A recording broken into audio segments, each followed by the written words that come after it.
জাতীয় রাজনীতিতে ফ্যাসিবাদ বিরোধী ঐক্য শক্তিশালী করতেই নির্বাচনী জোট করার কথা জানিয়েছেন জামায়াতে ইসলামী ও জাতীয় নাগরিক পার্টি এনসিপির শীর্ষ নেতারা।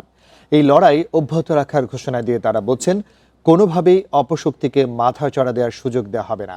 12ই ফেব্রুয়ারির ভোটে জনগণ ফ্যাসিবাদকে লাল কার্ড দেখাবে বলেও প্রত্যাশা তাদের। 5 আগস্ট ছাত্র জনতার অভূতপূর্ব গণ অভ্যুত্থানের জেরে দেশ ছাড়তে বাধ্য হয় স্বৈরাচারী শেখ হাসিনা। আলোচনায় আসে ভারতীয় আধিপত্যবাদ বিরোধী রাজনৈতিক নয়া বন্দোবস্ত। অভ্যুত্থান থেকে জন্ম নেয় ছাত্র জনতার দল জাতীয় নাগরিক পার্টি এনসিপি। কিন্তু গত 1.5 বছরে জনপ্রিয়তা খুইয়ে অনেক প্রশ্নের জন্ম দিয়েছে দলটি। এর মধ্যে আগামী নির্বাচনে কখনো এককভাবে অংশ নেওয়ার ঘোষণা দিয়ে, আবার কখনো মধ্যপন্থীদের সঙ্গে জোট গড়ে আলোচনায় আসে এনসিপি। তবে শেষমেশ ডানপন্থী দল জামায়াতে ইসলামীর সঙ্গে নির্বাচনী জোট করে আলোচনার খোরাক হয় এনসিপি। এখানে সংখ্যাগরিষ্ঠের মতামতের ভিত্তিতেই এই সিদ্ধান্তে উপনীত হয়েছি। এনসিপির শীর্ষ নেতারা বলছেন, দেশের রাজনীতিতে ফ্যাসিবাদ বিরোধী ঐক্যকে শক্তিশালী করতেই জামায়াতের সঙ্গে 11 দলীয় জোট গড়েছেন তারা। জামাত এবং এনসিপি জোট কিন্তু অনেকখানি এগিয়ে, যে আমরা অলরেডি গণভোটের প্রচারণা শুরু করে দিয়েছি। আমরা মাঠে ঘাটে মসজিদে সব জায়গায় গণভোটের পক্ষে কথা বলতেছি।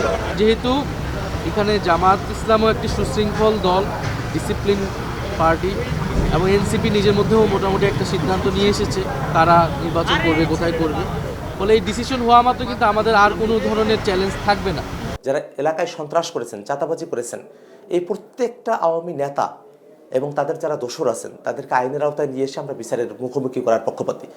আমরা জনগণের অংশগ্রহণমূলক একটা নির্বাচন চাই এবং আওয়ামী লীগের যারা সাধারণ ভোটাররা যারা রয়েছেন তাদেরকে চুজ করতে হবে যে কারা বাংলাদেশে নতুন করে আওয়ামী লীগের যে রাজনীতি, সেই ফ্যাসিবাদী রাজনীতিটা আর করতে চান না।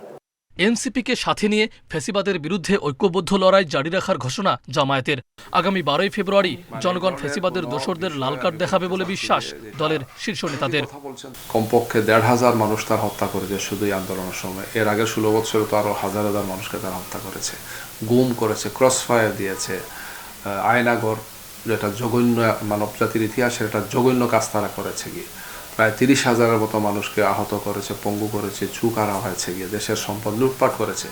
তাদের ব্যাপারে দেশবাসীর কোনো সুযোগ নেই তাদেরকে এই অবস্থায় গ্রহণ করে নেওয়ার। জামায়াত এনসিপি জোটে রয়েছে আরও 9টি দল। ভারতীয় আধিপত্যবাদ বিরোধী লড়াইয়ে একাত্ম থাকার অঙ্গীকার করেছে এই জোটের শরিকরা। যারাই ভারতের দালালি করছে তাদেরকে চিহ্নিত করেন, তাদের বিরুদ্ধে অবস্থান। মাহফুজার রহমান মিলন, ইন্ডিপেন্ডেন্ট নিউজ, ঢাকা।